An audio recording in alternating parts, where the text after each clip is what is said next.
February 1941, Detroit, Michigan. The smell of oil and steel fills the air as the hum of factory machines reverberates through the cavernous industrial buildings. Inside one such factory, the United States Army is in crisis mode. The war in Europe is escalating at an alarming rate, and the United States, while officially neutral, is rapidly shifting from isolationism to full-scale preparation for war. In a narrow, windowless room at the Pentagon, military officers are gathered around a map, scanning the world with anxious eyes. In Europe, Hitler's blitzkrieg has already overrun much of the continent. In the Pacific, Japanese forces are pushing ever deeper into China, and a brutal assault on British territories looms. The US needs to act. But there is one glaring problem: the military isn't prepared. At the forefront of the Army's concerns is the lack of a versatile, reliable vehicle. The Army needs a light, durable vehicle capable of navigating rough terrain, carrying soldiers, and transporting essential supplies. It must be small enough to be maneuvered by a single soldier, yet tough enough to withstand the brutal conditions of battle. Enter the Jeep, a seemingly simple vehicle, but one that will change the course of the war. At this point, the Army has already placed an order for an all-terrain reconnaissance vehicle from the three primary military contractors: Willys, Overland, Ford, and Bantam. The specifications are clear: lightweight, fast, and rugged. However, even with the stakes high, this task seems almost impossible. The timeline for developing such a vehicle is absurdly short: just a few months to create a prototype capable of being mass-produced. It is a tall order, but in Detroit, amidst the noise of steel and sparks, a civilian businessman, John Northrop, stands ready to change the game. Northrop isn't a military engineer or an automotive designer, yet his ideas will transform how the U.S. approaches mass production. Northrop had already made a name for himself in aviation, founding the Northrop Corporation, which was known for pushing the limits of technology and design. But now, he would apply his ingenuity not to planes, but to the very heart of the war effort: the vehicle that would carry soldiers, supplies, and eventually change the tide of battle itself. In 1941, when the U.S. Army was desperately searching for a solution to its mobility problem, John Northrop would present an idea that seemed almost impossible. March 1941. Detroit, Michigan. In a quiet office, far from the front lines, John Northrop is pacing, his mind whirring with calculations and ideas. The United States Army's need for a versatile, all-terrain vehicle is urgent, but it's also riddled with complications. The military demands a vehicle that's small enough to navigate narrow, rugged paths but strong enough to endure the harshest environments. The requirements seem contradictory, almost impossible, and the clock is ticking. Northrop isn't the only one working on a solution, of course. Engineers at the three main vehicle manufacturers, Willys, Ford, and Bantam, are working tirelessly to meet the Army's specifications. But Northrop, ever the outsider, sees an opportunity to do something different. While others focus on refining existing designs, Northrop knows that only a radical approach will suffice. As he sits down to sketch out his plan, he's not thinking about traditional vehicle manufacturing techniques. Instead, he's drawing from his background in aviation. He remembers how, in the aircraft industry, the key to mass production was breaking down complex tasks into simpler steps, then organizing each step into an assembly line. Aircraft manufacturing was a finely tuned machine, with each part made by specialists and then assembled into a whole. If this approach could work for airplanes, why not for a military vehicle? The idea is daring. Northrop proposes creating an assembly line process that would streamline the production of the Jeep, allowing it to be built quickly and in vast quantities. He also suggests leveraging existing automotive parts, combining them with lighter materials and standardized designs, ensuring a vehicle that's both affordable and durable. But his plan is met with skepticism. At the time, assembly lines were most commonly used for mass-producing consumer goods like cars, not military vehicles. The concept of using such a system for something as specialized and vital as a military vehicle strikes many in the defense industry as overly optimistic. Northrop's bold vision challenges established norms, and the military brass, though intrigued, are wary of the risks involved. Yet Northrop's reputation as an innovator precedes him.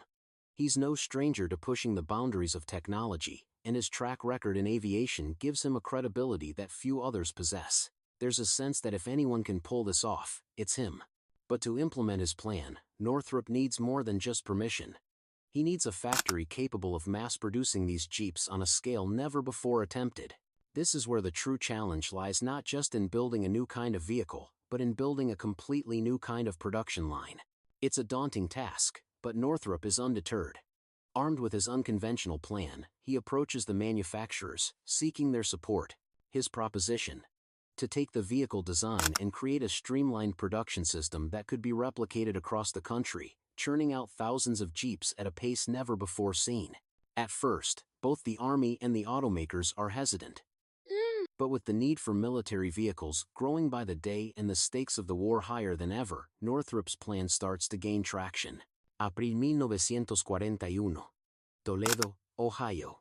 The factory floor is alive with the frantic energy of men and women scrambling to assemble something new, something urgent. In the background, you can hear the rhythmic clanging of metal and the low hum of machinery, but there's something different in the air today. The project is now moving into its critical stage, turning Northrop's revolutionary plan into an actual, functioning prototype. The U.S. Army's expectations are high, and the timeline is razor-thin. They've given manufacturers an impossibly short deadline, just 75 days, to build a functional prototype of the new all-terrain vehicle. Northrop's proposal, if successful, could radically change the course of the war. If it fails, however, it will be a massive embarrassment for everyone involved. In Toledo, Ohio, at the Bantam factory, the pressure is mounting. Workers are assembling the first models of the vehicle, which would eventually be known as the Jeep. Engineers are working day and night, following the designs laid out by Northrop's team. The military's specifications are clear, but the details of how to combine them into a working vehicle are murky at best. They must create something that's lightweight yet durable, fast but easy to repair. They must figure out how to produce it quickly, without sacrificing quality or reliability. By now, Northrop's method for mass production is beginning to take shape. At the heart of his plan is the assembly line, a system that will divide the manufacturing process into a series of steps, each handled by different specialists. By creating a smooth flow of tasks, from the welding of the frame to the installation of the engine, Northrop's system will allow for a much faster production rate than traditional methods would allow. The result: a mass-produced, affordable, and functional military vehicle. But as the first prototypes begin to roll off the assembly line, there are problems. The vehicle, still in its early stages, is rough around the edges. There are issues with the transmission, the steering, and the overall stability of the design. However, the core concept is they're a lightweight, rugged vehicle that can handle a variety of terrains, carry soldiers, and transport equipment. It's not perfect yet, but the potential is undeniable. By June 1941, the first batch of Jeeps is ready for testing.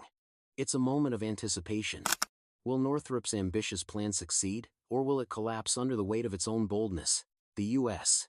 Army takes the first prototypes out into the field, eager to see if the vehicles live up to their expectations. At first glance, the Jeep is far from impressive. It's small, boxy, and unremarkable. But in action, it performs better than anyone could have hoped.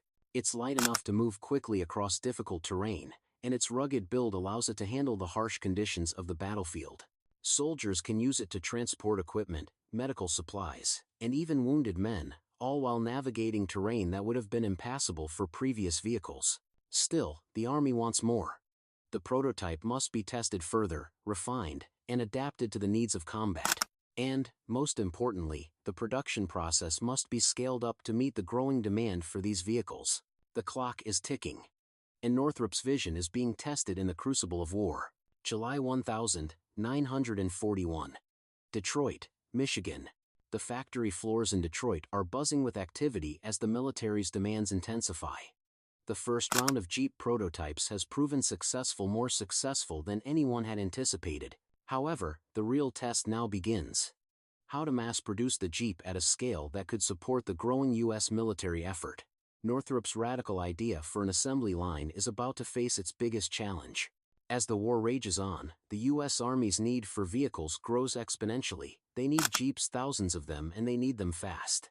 The Army turns to the big manufacturers, like Willys Overland and Ford, who are now tasked with turning out Jeeps by the thousands to meet the demands of combat across the world.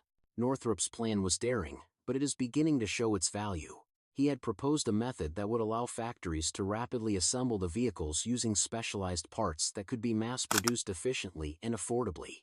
What's more, the standardized design means that the same parts could be used across multiple vehicles, reducing manufacturing costs and simplifying repairs.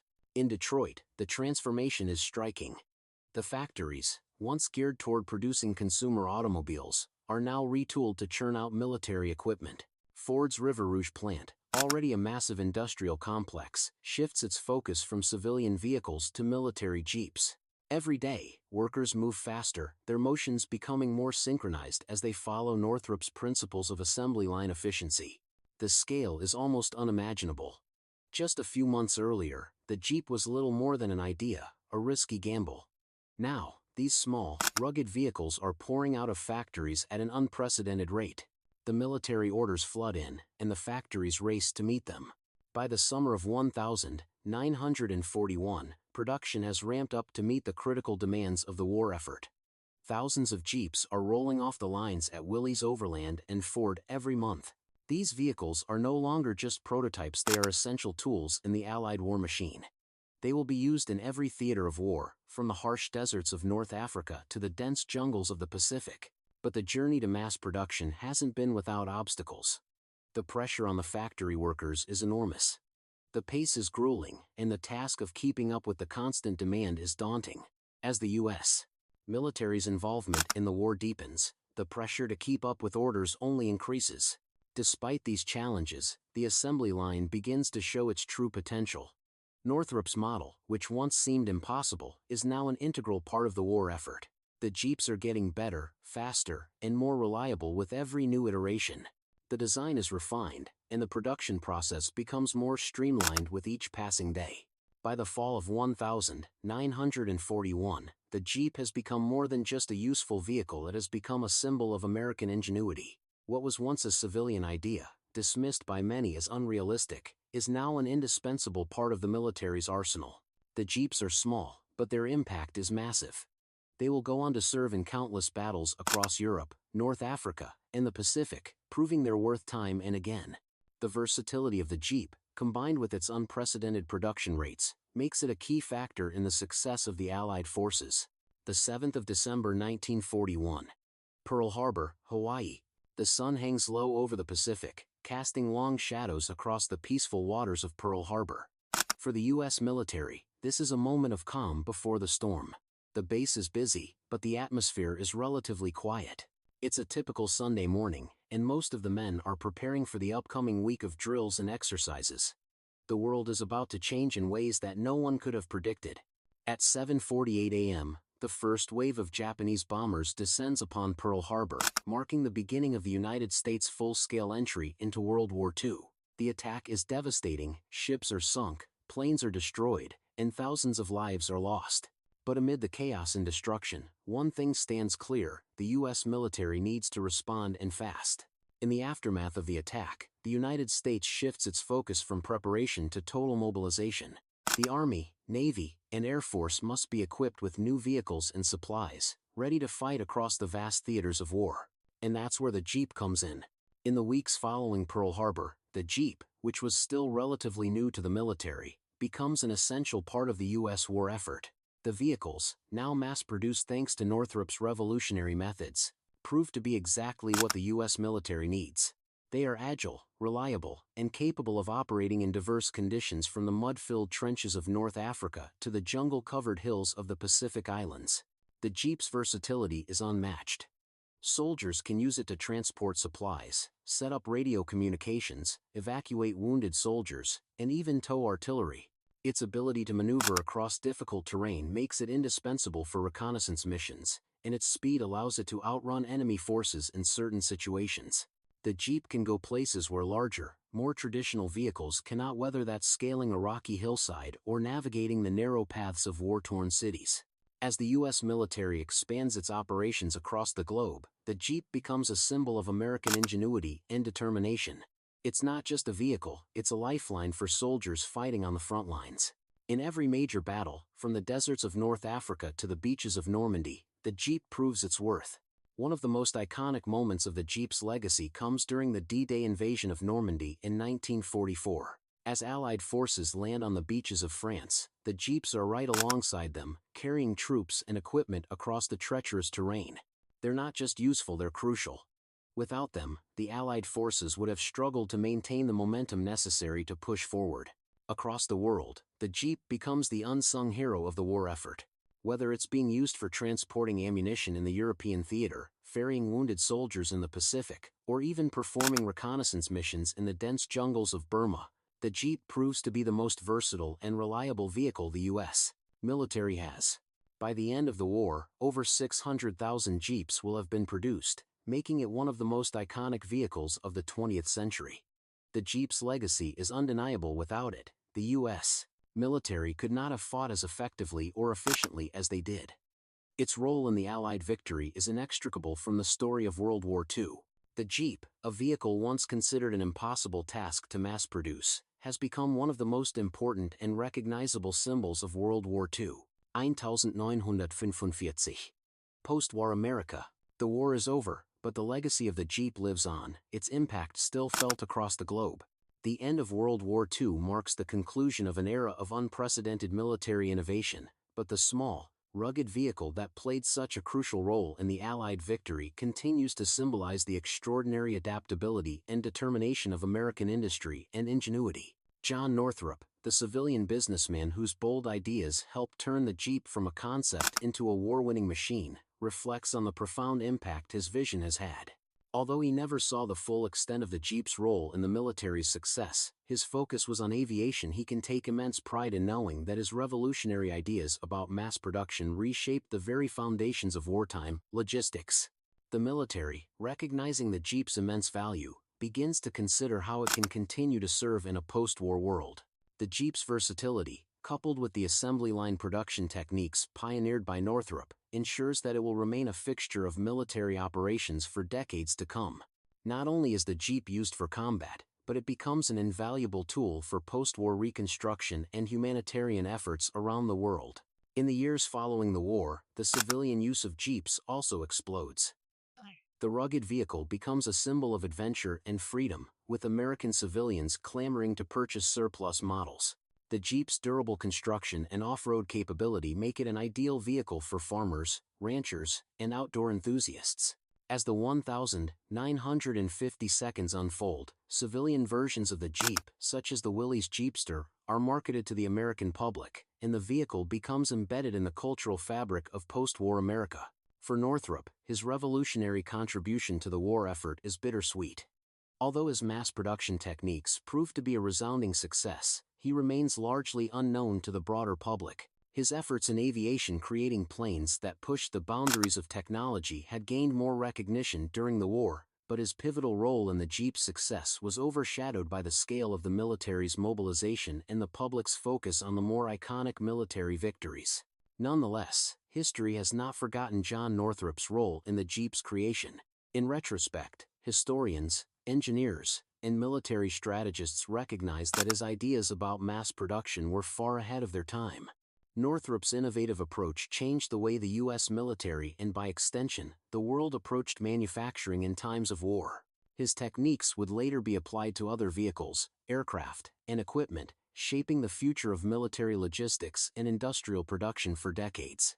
In the years following the war, Northrop's legacy continues to inspire generations of engineers and inventors. His focus on breaking down complex tasks into manageable steps and his ability to streamline production processes become foundational principles in industries ranging from automotive to aerospace to consumer goods. What seemed an impossible idea in 1941 has now become a textbook example of how innovation can alter the course of history. As the years roll on, the Jeep's legacy endures not just in military history but in American culture. It remains an enduring symbol of the sacrifices made during World War II and the innovation that fueled the Allied victory. For the millions of soldiers who relied on the Jeep during the war, it was more than just a vehicle. It was a lifeline, a symbol of hope, and an essential partner in the fight for freedom.